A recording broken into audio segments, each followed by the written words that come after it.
el libro del Éxodo, capítulo 20, versos del 2 al 11. Me parece que en sus escritos no aparece, nada más aparece el primer versículo, pero no el segundo, ¿no? Es del 2 al 11, versos del 2 al 11. Antes de entrar a la lectura, quisiera tomar unos minutos para agradecerles su cariño, su aprecio por su servidor, a los hermanos que se quedaron hace 8 días para compartir los alimentos, les agradezco mucho. Yo sé que hay quienes hubieran querido, pero luego a veces no es posible por algunas cosas que tenemos que hacer. Nomás tenemos 24 horas y no las podemos. Pero yo les agradezco de verdad su respaldo. Yo siempre he reconocido que si el Señor me tiene aquí es porque hay muchas rodillas que se doblan, muchos corazones que están delante de Él, intercediendo por el ministerio de Sinaí, pero también por mi ministerio en particular. Muchas gracias, hermanos. No tengo con qué agradecerles. De verdad, le pido al Señor que me ayude a corresponderles un poquito en lo mucho que ustedes verán siempre. Bueno, vamos al pasaje. Es Éxodo 20. Voy a leer los primeros 11 versículos de este capítulo 20. Dice así: Y habló Dios todas estas palabras diciendo: Yo soy Jehová tu Dios, que te saqué de la tierra de Egipto, de casa de servidumbre. No tendrás dioses ajenos delante de mí. No te harás imagen ni ninguna semejanza de lo que esté arriba en el cielo, ni abajo en la tierra, ni en las aguas debajo de la tierra. No te inclinarás a ellas, ni las honrarás, porque yo soy Jehová tu Dios, fuerte, celoso, que visito la maldad de los padres sobre los hijos hasta la tercera y cuarta generación de los que me aborrecen. Y hago misericordia a millares, a los que me aman y guardan mis mandamientos. No tomarás el nombre de Jehová tu Dios en vano, porque no dará por inocente Jehová al que tomare su nombre en vano. Acuérdate del día de reposo para santificarlo. 6 días trabajarás y harás toda tu obra, mas el séptimo día es reposo para Jehová tu Dios. No hagas en él obra alguna, tú, ni tu hijo, ni tu hija, ni tu siervo, ni tu criada, ni tu bestia, ni tu extranjero que está dentro de tus puertas. Porque en 6 días hizo Jehová los cielos y la tierra, el mar y todas las cosas que en ellos hay, y reposó en el séptimo día. Por tanto, Jehová bendijo el día de reposo y lo santificó. ¿Cómo hace? Bueno, voy a empezar con algo se me hace muy chusco, porque hace ratito de la escuela dominical estamos platicando con los hermanos, y obviamente salen nuestros fervores políticos a veces, ¿no? Somos humanos. Pero yo estaba pensando en algo muy peculiar. Nosotros reprochamos fraude inmediatamente de las elecciones, ¿no? Inmediatamente de que alguien sea electo. ¿Y por qué no reprochamos fraude cuando termina el mandato de la persona? Eso debería ser más congruente, ¿no? Oye, nos hiciste fraude porque nos prometiste esto y esto y no lo cumpliste. Eso es fraude, ¿o no? Pero como que no, nos adelantamos, ¿no? Decimos, nos defraudó. Y así como con los gobernantes, pues deberíamos de hacer con todas las personas, incluyéndonos nosotros, como trabajadores, como desarrolladores de algún oficio, no sé, carpinteros, albañiles, no sé si alguna vez les han dado un servicio de estos y al final dicen, oiga, usted es un fraude, porque en realidad ni es carpintero o no es albañil. Y también de un profesionista, en cuanto a profesionistas que nos sirven y hacen mal trabajo o mala labor, pues también esas cosas son fraudes. Pero bueno, Dios habla al pueblo de Israel y hay alguien que les enfatiza lo que Dios les está hablando. Miren, el libro del Deuteronomio es esencialmente 3 grandes discursos de Moisés para el pueblo de Israel. Es exactamente, si ustedes lo ven, lo que Dios les ha hablado, pero ahí Moisés se lo repite. Le repite al pueblo de Israel todo lo que Dios les dijo. Israel, la nación que se pensaba por fin obtendría un lugar delimitado, una identidad geográfica y lo necesario para llegar a ser el ideal de país que sirviera de modelo a la humanidad. Porque ¿qué se necesita para ser? Estamos en el mes patrio, ¿no? ¿Qué pensamos cuando hablamos de México? O de República Mexicana, o de Estados Unidos mexicanos? ¿Qué nos viene a la mente? Nopales, ¿no? O pozole. pozole, o charros, mariachis, ¿verdad? Cosas de ese tipo. Nos da identidad eso. Es la identidad de un pueblo. Bueno, a Israel no tenía identidad. Había sido una familia que llegó a Egipto, un país, y ahí creció, se multiplicó y los volvieron esclavos. No eran nación, eran esclavos. Y ahora Dios les promete que les va a dar tierra, un lugar geográfico donde se situaran. Les va a dar muchos bienes, referencias, así como nosotros hablamos de nopal, de cosas, de agua. Hablar de México o hablar de la Ciudad de México es hablar de agua. Yo no sé, ahora nos espantamos mucho, pero es hablar de agua, en la historia está. A Israel le iba a dar una identidad específica. Eso le había prometido el Señor: vas a salir a una tierra que yo te voy a dar. Todo se había dispuesto a la perfección. Dios ya les había ofrecido todas las provisiones para que fueran una nación. Sin embargo, hay un punto crucial en que Dios ha dejado en la conciencia de ese pueblo aceptar o rechazar las palabras divinas. Eso es lo que Él les ha dado libertad. Ustedes lo pueden aceptar o lo pueden rechazar. Pueden decir sí, estoy de acuerdo, o pueden decir no, no lo quiero. Lo leímos en el Deuteronomio, explicado por Moisés. Moisés les asegura en esa porción que leímos: ciertamente muy cerca de ti está la palabra, en tu boca y en tu corazón, para que la cumplas. No digas está muy lejos, no digas no la comprendo, está a distancias de lo que yo puedo entender. No digas, está en tu boca y está en tu corazón, la puedes cumplir. El Salvador Jesús le dijo a un grupo de judíos que habían querido que Él era el Mesías: si vosotros permanecéis en mi palabra, seréis verdaderamente mis discípulos y conoceréis la verdad, y la verdad os hará libres. Es decir, no porque me anden siguiendo, no porque digan si yo escuché el sermón que dijiste en tal lado, yo escuché la prédica que... No por eso son mis discípulos. Si permanecen en mis palabras, entonces sí pueden decir que son mis discípulos, y la consecuencia es que conocerán la verdad sobre lo que yo les traigo, lo que yo les ofrezco, y esto los va a hacer libres. Pueblo verdadero, seguidores reales del soberano. Si podemos escuchar a Dios y asumir el costo de la libertad, seremos verdaderamente su pueblo. Si podemos decir, es que yo puedo elegir si ser o no ser, entonces comprenderemos que demanda un esfuerzo, demanda una identidad, demanda buscar, compararnos, sabernos. De otra manera, hacer oídos sordos y vivir como si el lodo fuera un destino insuperable, nos convertirá en pueblo que anda en tinieblas. Hay un experimento no sé si han oído hablar de Salvador Frausto. Es un investigador de la universidad, y en la Facultad de Ciencias Políticas y Sociales hicieron una investigación.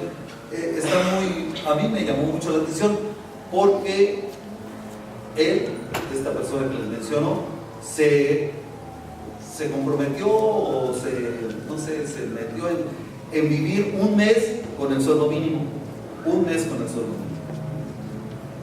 Esa fue la tesis. Y así. Y es muy interesante. En la página de la universidad pueden encontrar los resultados. Lo que a mí me llamó la atención en su entrevista, él dijo, como que uno se va llenando de esas limitaciones. O sea, la mente de una persona, él es de una familia acomodada, él hizo una maestría en periodismo, algo así, y él dice, nunca había experimentado eso. Sin embargo, vivir con el sueldo mínimo, ¿ustedes comprenden qué es eso? 500 pesos a la semana, que dicen que en Venezuela con eso vive una familia un mes. Aquí 550, algo así, ¿no? A la semana el sueldo mínimo. Dice, de verdad, uno se va sintiendo culpable de ser pobre, porque rompía algo y no podía decir lo pago, no tenía, porque se equivocaba de camión y tenía que caminar porque ya no le alcanzaba para. En el Estado de México los transbordos se cobran. A él fue a vivir al Estado de México porque fue el lugar más barato que encontró para vivir. ¿Qué rentaría usted por 550 pesos a la semana? Entonces, bueno, a él le rentaron un lugarcito y se subió al Maximus, y cuando quiso cambiar al otro, dijeron tiene que volver a pagar porque cada compañía en el Estado de México es diferente. Entonces tiene que, ya no pudo, porque había calculado exactamente para los camiones que iba a tomar. Bueno, les comento porque uno se va conformando. ¿Qué razón tiene la palabra cuando dice no se conformen? Cómo nuestro pensamiento se va sintiendo limitado y dice no, es que yo no puedo, es que tú deberías, no, yo estoy hecho para esto nada más, gracias, yo soy, ¿no? Y entonces se va limitando. Vamos al texto. Miren, tras el comentario del domingo anterior que les hice, que sería más explicativo del propósito de este discurso del capítulo 20, aplicar los mandamientos como palabras de Dios, en lugar de decir los 10 mandamientos, las 10 palabras de Dios, como lo hacemos en Semana Santa, el Viernes Santo, las 7 palabras, así, ¿no? La palabra de Dios, las 10 palabras de Dios. Proponemos tomar el primer mandamiento o palabra desde el verso 2 hasta el 6. No es iniciativa mía, los judíos así lo hacen.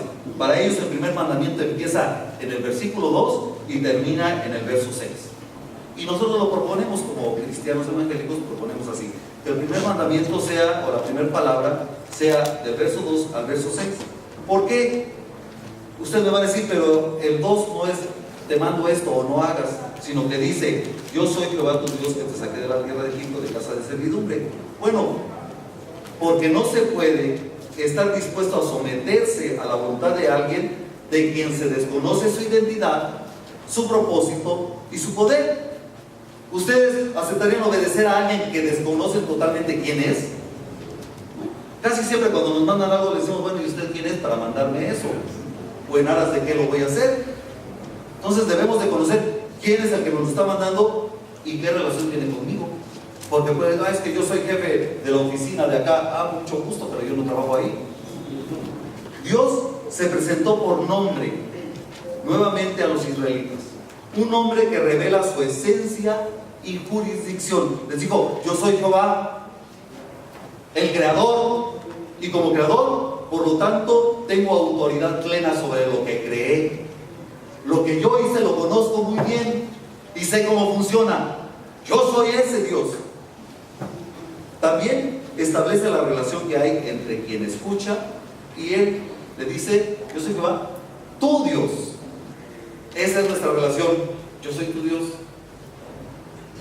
Identidad y relación bastarían para considerar poner atención.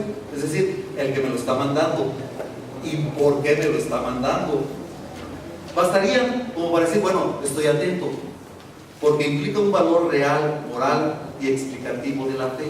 Hermanos, por eso es que nosotros, para convertirnos en cristianos o en creyentes en Cristo, lo primero que tenemos que hacer es saber quién es Cristo y qué hizo por mí y qué hace por mí. Porque si lo desconocemos, por eso es que somos como que sí, cristianos de nominales. Yo digo, no, yo me digo porque está bonito, porque canto bonito, porque estoy acostumbrado, pero conscientemente en quién creo y por qué creo y por qué le sigo, eso es importante. Mi fe no es una fe sin fundamentos.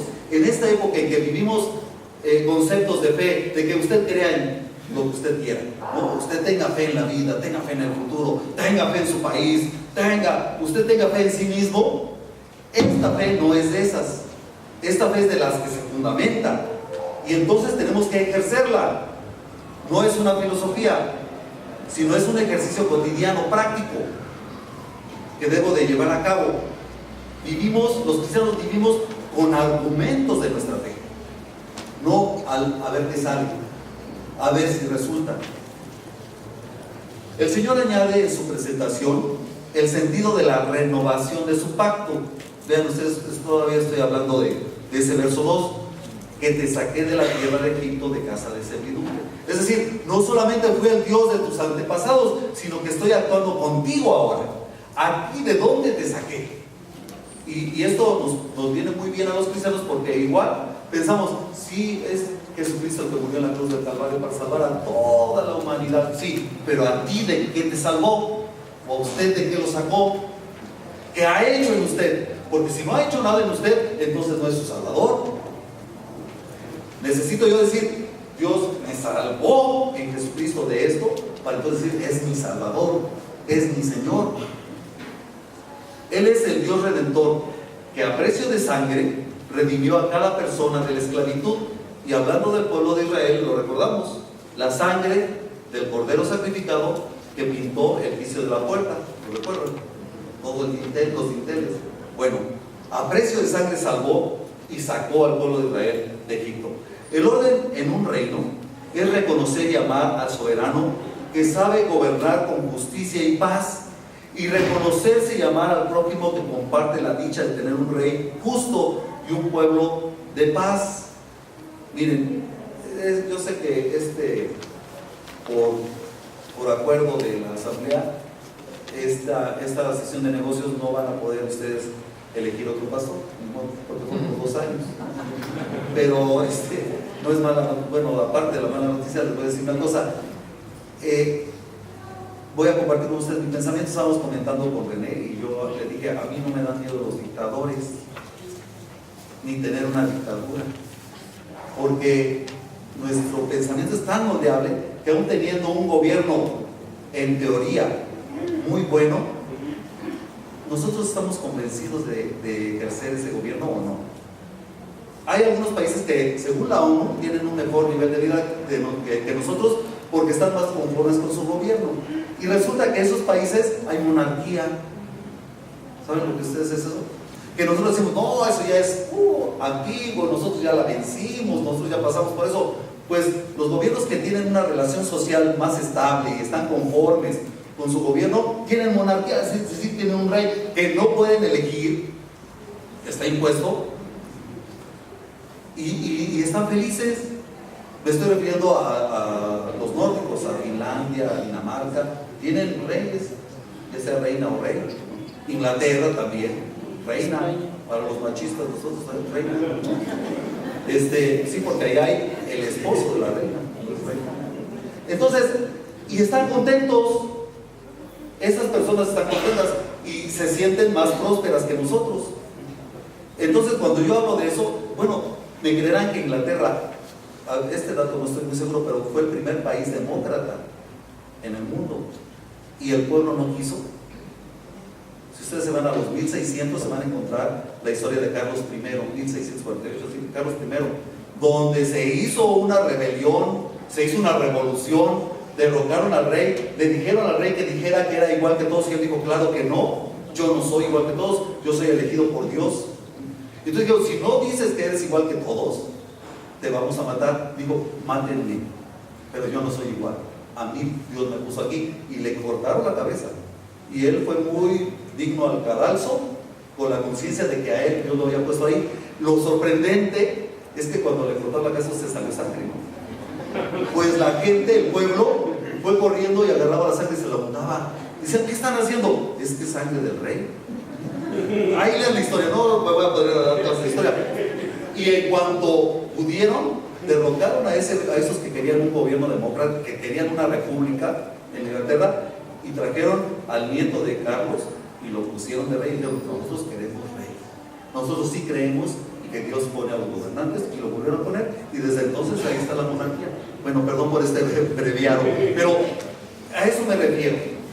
Nosotros como cristianos no vivimos en una democracia, decimos que vivimos en el reino de Jesucristo, en el reino de Dios. Él es nuestro soberano.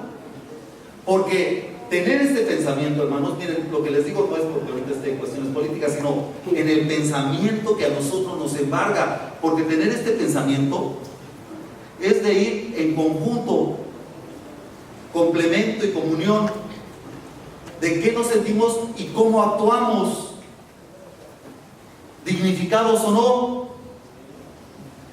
De esta manera lo explica el apóstol Juan.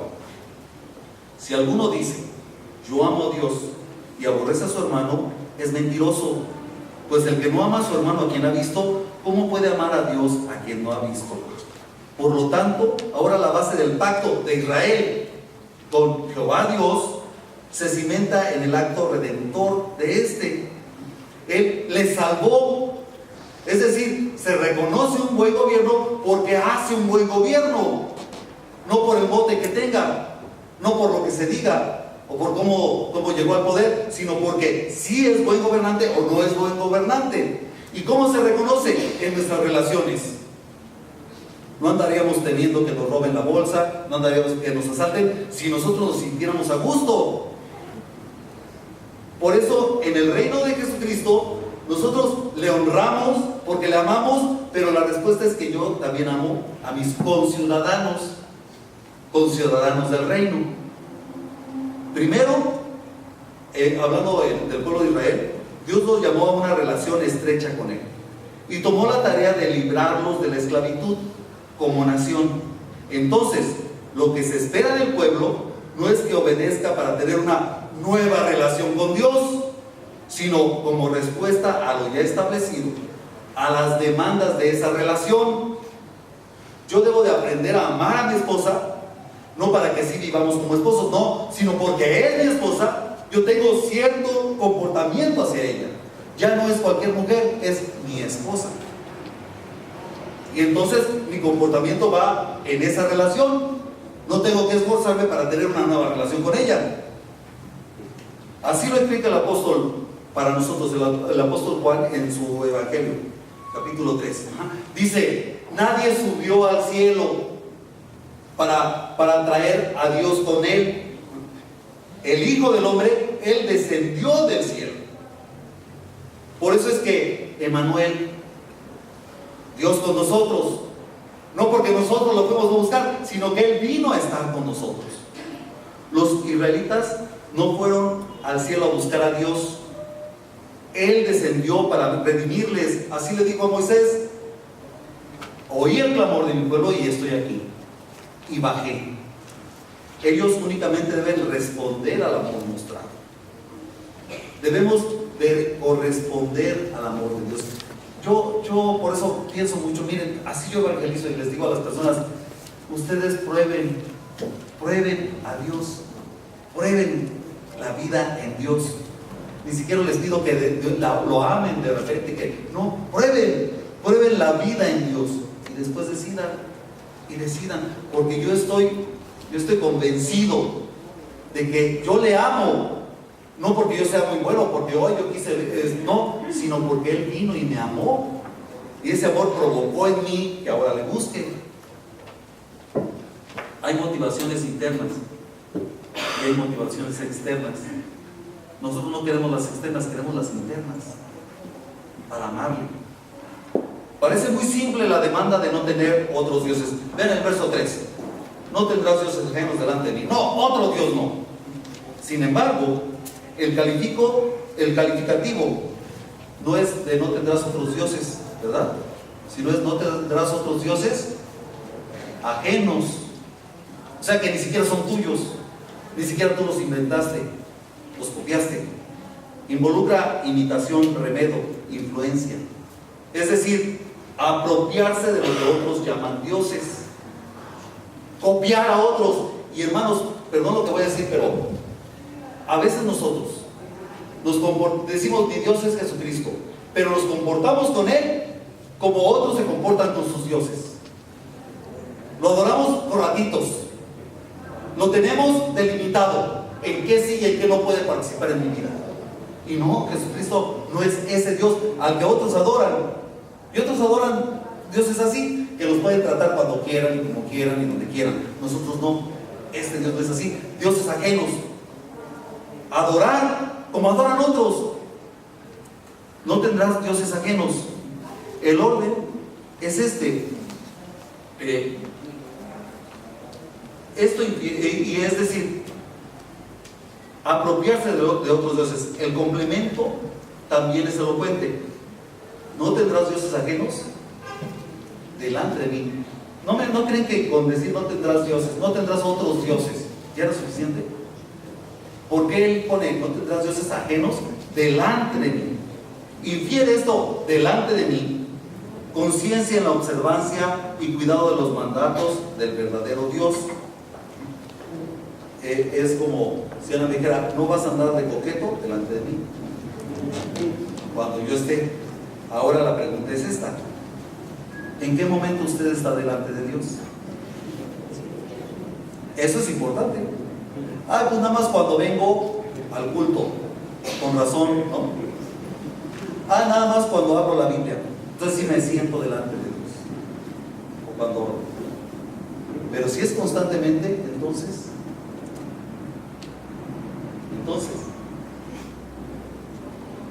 ¿cuándo estamos? ¿En qué momento estamos delante de Dios? ¿Cuándo nos damos cuenta? ¿En qué momento nos damos cuenta que Dios está aquí, que Dios está conmigo, que Dios va ahí, que me está observando, que me está hablando?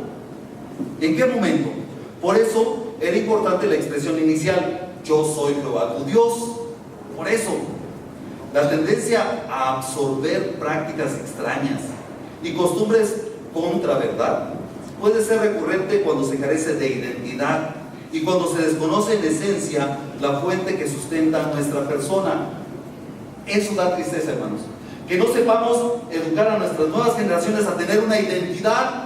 Y perdón si parezco chocante, pero por eso digo, yo soy cristiano y cristiano bautista. Le cierro todavía más, porque hay muchos cristianos y muchas clases de cristianos. Les digo, buenos cristianos y cristianos nominacionales, pero yo soy cristiano bautista. Mi conducta, mi creencia, mi pensamiento, mi forma es delimitada. Lo delimita mi profesión de fe. Y así enseñamos a las nuevas generaciones. Así tenemos que enseñar, tienen que ver eso las nuevas generaciones. Entonces, se requiere que la lealtad se convierta en fidelidad.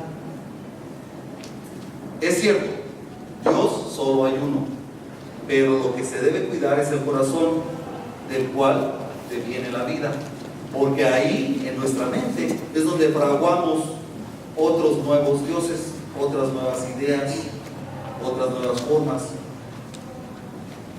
Les voy a comentar algo.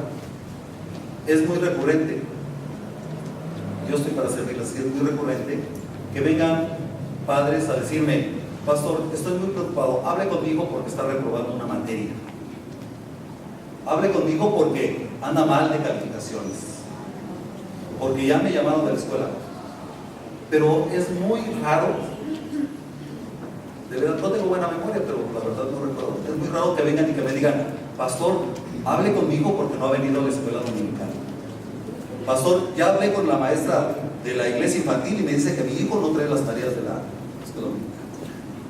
Es muy raro. No nos importa que ande bien en la escuela. No, mijito, no te preocupes. No te dio tiempo. Tuviste mucha tarea secular, no te dio tiempo de hacer. Bueno, hasta nosotros. Usted hizo hoy su tarea de la escuela dominical. No sabía que hay escuela dominical. Sí hay. No tendrás dioses ajenos delante de mí, no te inclinarás a él. Se comprende la dimensión de esta declaración del Señor. Porque si la UNAM, bueno, o la Iber o la Intercontinental, porque hoy ya está por arriba de la iglesia, hermanos, profesémosle adoración, ¿no? Pongamos un retrato del rector, porque si decimos que el Señor es lo máximo en mi vida, no tendrás dioses ajenos delante de mí, no te inclinarás a ellos, no les honrarás. Cuando anteponemos otras cosas a nuestra adoración, no sé, esto es para que comprendamos el peso de lo que Dios le estaba diciendo a Israel. Existen acciones inocentes que se transforman en monstruos destructivos, que aparentemente no pasa nada, porque a veces así, no vino mi hijo porque tiene mucha tarea, pastor, no vino a la escuela dominical, no puede venir porque está haciendo otras cosas. Le mandaron que fuera al museo, al teatro, no son reproches, estoy con la palabra. Es que tenía partido de fútbol. No pudo venir. Mi hija tuvo que ir a hacer la tarea porque no te hagas y no te inclines a ellas, no les honres. Aquí está. En cuanto a la relación de su pueblo con Dios, es mejor evitar representarlo en objetos o individuos que poco a poco desplacen la devoción por estar atentos a los designios divinos y suplantar con trivialidades los recursos espirituales. Por el contexto y la larga explicación que se da en los versos 4 al 6, desestimamos que se prohíba la pintura, la escultura u otras formas de expresiones creativas. No queremos que no hagas esculturas, no hagas bocetos, no. Desestimamos eso por el contexto, por todo lo que se aplica, sino que va directamente a evitar que el reconocimiento a un evento benéfico, a alguna persona u otro ser real o ficticio, desplace la adoración cotidiana a Dios. Desplace la adoración cotidiana a Dios. Cualquier otra cosa. Porque si no, es que no puedo, yo no puedo hacer mis devocionales porque tengo que trabajar. ¿Es bueno trabajar o no? Sí, es bueno, pero desplazar a Dios por eso, entonces póngale su altar a su dinero. Y créanme que hay muchas personas que lo hacen. Una costumbre egipcia ha trasminado hasta nuestros días. Y hay gente que tiene ahí su rana con dineros y les pone su veladora y eso, pues no anda mal, vean. Si lo haces, adelante. Pero ese es tu Dios, no soy yo, dice el Señor. Bueno, las representaciones visuales no son nada sin el respaldo del pensamiento conceptual. En los profetas lo dice, los ídolos no son nada, porque tú sabes que no son nada. Son algo cuando tú crees que son algo. Cuando pongo en prioridad a una persona, por importante que sea, o por el apego sentimental que pudiera tenerle, considerando su opinión por sobre la opinión de la palabra divina, significa reverenciarle más que a Dios. Si le hago caso a un consejo de alguien más o de otra ciencia, más que a la Biblia, entonces le estoy reverenciando, le estoy poniendo por encima del mandato divino. Cuando llevo a cabo mis labores para honrar a algo, a alguien diferente de Dios, caigo en descrédito ante el mundo de tener un Dios soberano de mi vida. ¿Quién le va a creer que Dios es soberano si yo ando teniendo otras prioridades? Impacta mucho más mi ejemplo hacia los hijos y nietos y todos los niños y jóvenes que lo que pueda decir que se profesa. Yo puedo decirles que, sí, yo amo a Dios sobre todas las cosas, pero si mi conducta no lo demuestra, hermanos, ellos lo ven, ellos lo entienden así, y entonces a ellos también dicen, no, hoy tengo flojera, hoy. El templo es una opción, como ir al cine, como ir al teatro, como ir de día de campo, es una opción, no es devoción. Las nuevas generaciones no apostatan. Eso de que decían, mi hijo estuvo en el evangelio y vino y ya se fue al mundo y eso. No, las nuevas generaciones no apostatan si en realidad nunca fueron invitadas por nuestro testimonio.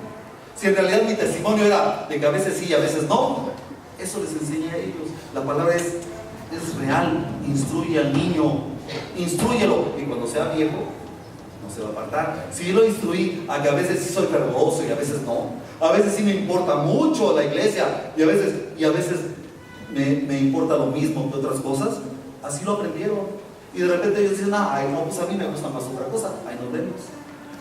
Y no es que se vayan retirando. Mi hijo se desvió, no es cierto, estaba desviado desde el principio. Vean los versos 5 y 6, para que no vean que hoy viene muy. Dice, porque yo soy Jehová tu Dios, fuerte, celoso, que visito la maldad de los padres sobre los hijos hasta la tercera y cuarta generación de los que me aborrecen. Verso 6, y hago misericordia a millares, a los que me aman y guardan mis mandamientos. Es clara la palabra, y el Señor no miente, ahí está. ¿Cómo impactamos? ¿Quiénes somos nosotros? ¿Cómo amamos al Señor? ¿Lo amamos? Con base en esta exposición, percibimos la propuesta de una ley de libertad. Esta es una ley para libres, para personas libres. No te harás imagen. Es la orden de quitar las cadenas que forzarán toda una vida e inclusive a las nuevas generaciones a enredarse en prácticas insanas que les sometan a través de pensamientos vanos. lo que les hablaba hace un momento, ¿cómo nos va? Miren, les voy a contar algo muy personal. Yo tengo familia que luego dejo de ver mucho tiempo, pues por circunstancias de la vida. Y una vez me habló un primo muy querido, muy estimado, que venían a la capital con su esposa, iban a hacer unos trámites y entonces querían vernos. Entonces le dije a Ana, y nos pusimos muy contentos y planeamos. Ella me dijo, ¿sabes qué? Le voy a decir a ella en mi trabajo que me den la tarde libre y los llevamos a algún lado. ¿A dónde los llevamos? Pues ya hicimos nuestro itinerario en el centro histórico, los edificios más bonitos que nos gustan, visitarlos, ir a cenar. Buscamos un buen restaurante que hay buenos, ¿no?, en el centro histórico, y rompimos el cochinito y dijimos, pues los llevamos a tal lado, ¿no? Ya, sí, fueron a hacer sus trámites, nos vimos, salimos temprano de trabajar Ana y yo, y ya les dijimos, bueno, vamos a empezar por este lado, vamos a empezar por acá, y de repente los veíamos nerviosos y me dijo Ana, pregúntales qué les pasa, que si tienen algún pendiente o algo así. Y ya, con la confianza le dije, oye, ¿están preocupados por algo eso? Dijo, sí, es que a las 6 empieza la novela. No los vamos a tener sufriendo. Le dije, no los vamos a tener sufriendo. Vámonos a que vean la novela, porque en realidad a mí me aburre la novela. Pero es triste recibir como herencia la creencia de que no hay otro camino. Así somos los mexicanos. Así nos tocó vivir esta generación. Es triste recibir como herencia que no hay de otra, sino el de seguir atados a la impiedad y al fatalismo. Ya no tiene remedio, ya no tenemos remedio. A la indecisión de la simulación y el vacío existencial, de desesperarse por adquirir las cosas materiales hasta que llegue el día en que ni las cosas materiales lo satisfacen. ¿No me creen? Bueno, les iba a decir, pregúntenle, pero no está. Robin Williams, ni las cosas materiales lo satisfacen. El momento en que ya ni eso.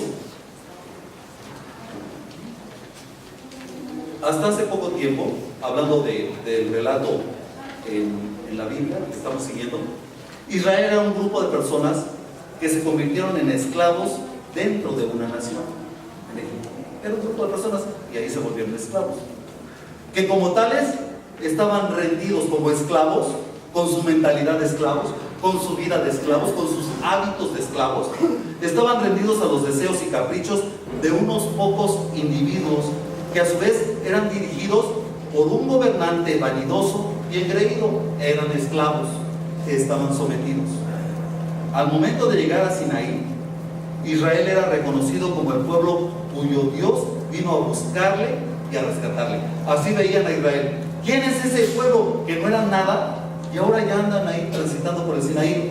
Es un pueblo que su Dios los sacó. Dicen que su Dios los sacó del esclavitud, sin intervención de ningún otro rey, sin intervención de ningún otro pueblo.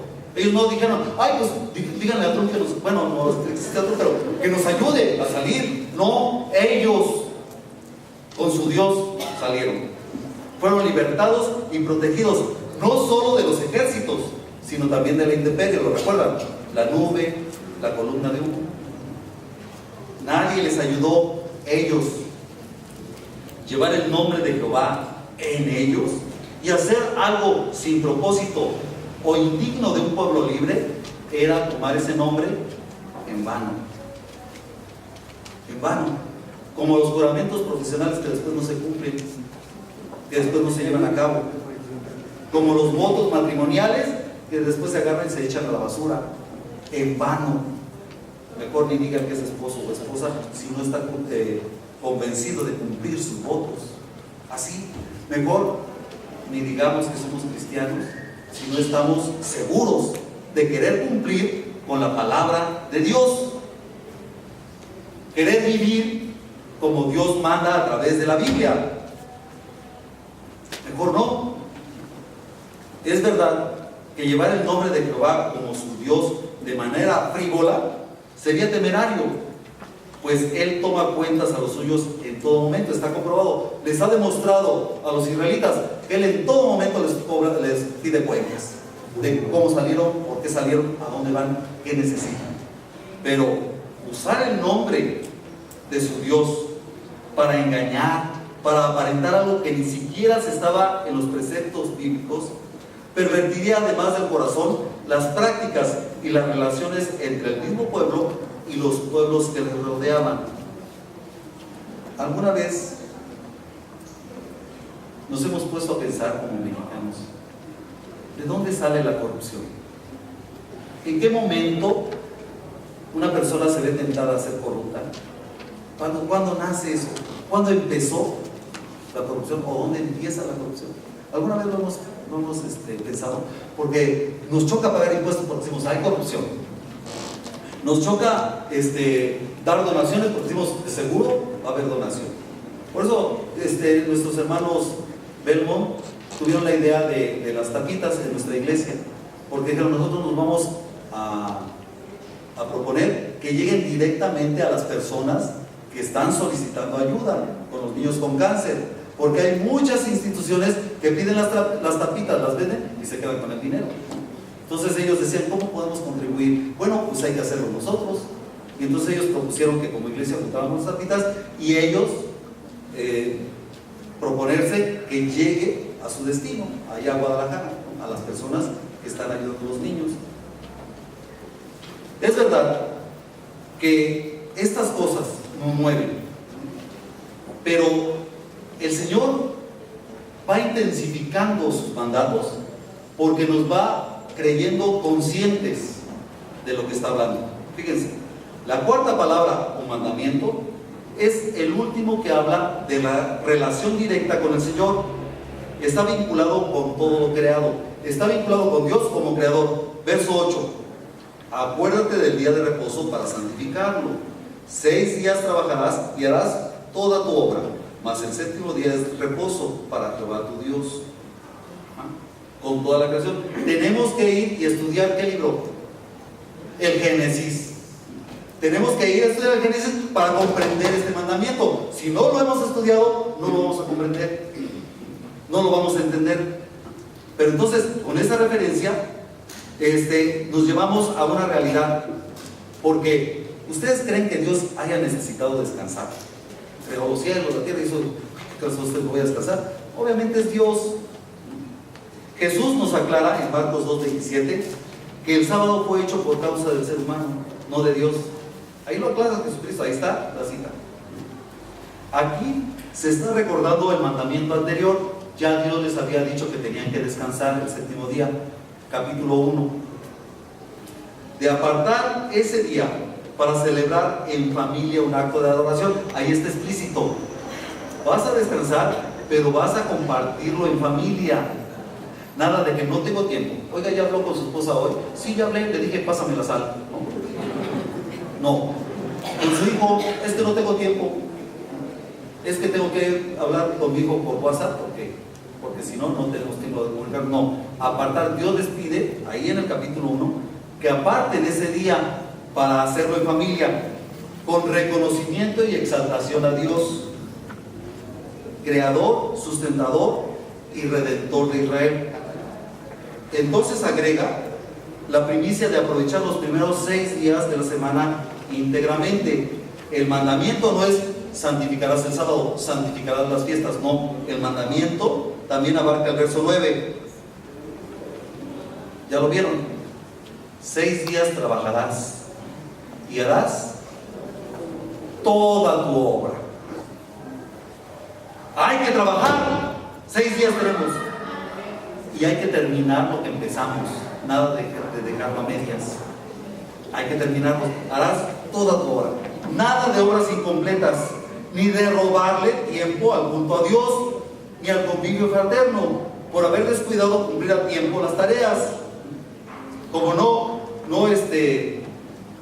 cumple con mi tarea, entonces le robamos tiempo a Dios, ¿no? Y entonces sí, no pasó, discúlpeme, pero me voy a quedar a lavar, no lavé, me voy a quedar a hacer, ay, disculpe a mi hijito, no pudo cumplir con todo lo que le demandaron en la escuela, entonces, pues ni modo, robarle tiempo a Dios es más fácil, pero hay consecuencias espirituales, tal vez no monetarias, como nosotros estamos acostumbrados, tal vez no materiales, como estamos acostumbrados a ser castigados, no, pero espirituales sí. Y eso, hermanos, repercute en toda la vida y repercute en las nuevas generaciones y en cómo se comportan hoy en día. No digamos, no sé de dónde salieron estos muchachos con esas ideas, no sé por qué ahora los jóvenes se comportan así, no sé por qué no. ¿Cómo que no? Sí sabemos. Nosotros le cumplimos al Señor, nosotros somos leales al Señor, tenemos muy en claro lo que Él nos manda, sus mandamientos. Santificar comúnmente es apartar, pero también santificar, de acuerdo a la Biblia, es apreciar, darle un valor primordial al tiempo que el Señor nos ha pedido, porque recordemos, Dios es santo.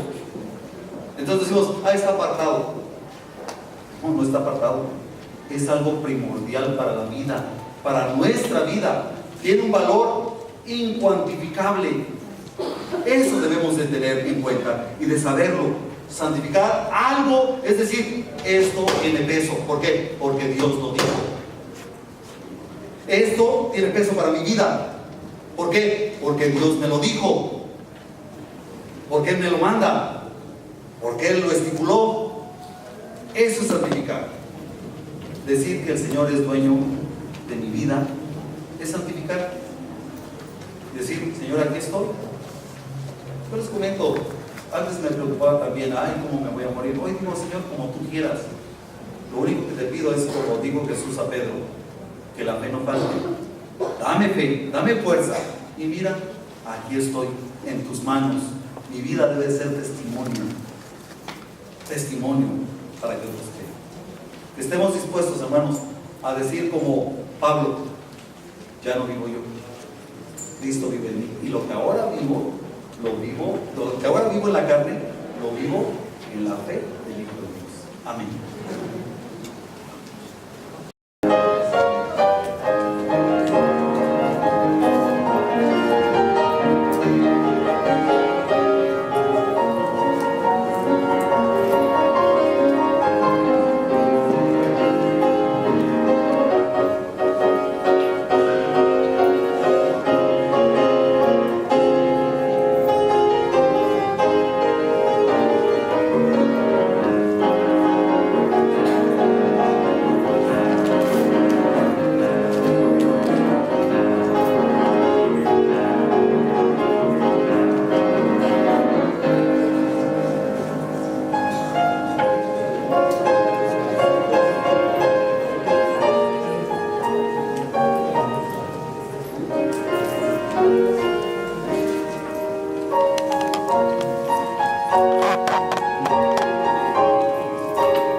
Bendito sea nuestro Dios, nos da alimento espiritual,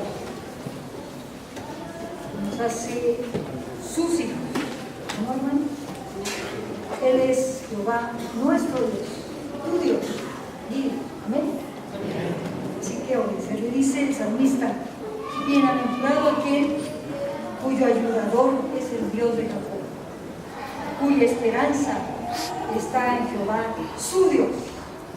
Y vamos a ver nuestro himnario en el himno 284.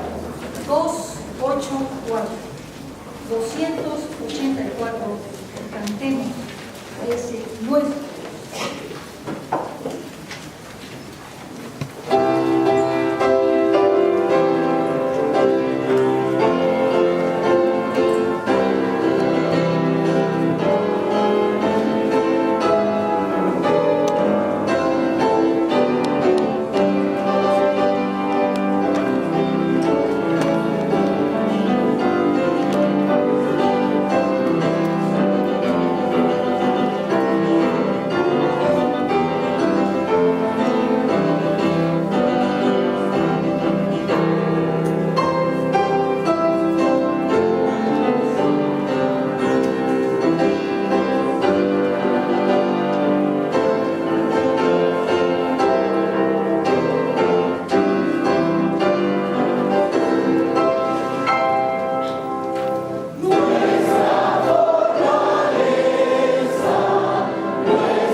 sepamos, Señor, que tu vara y tu callado infunden a mí.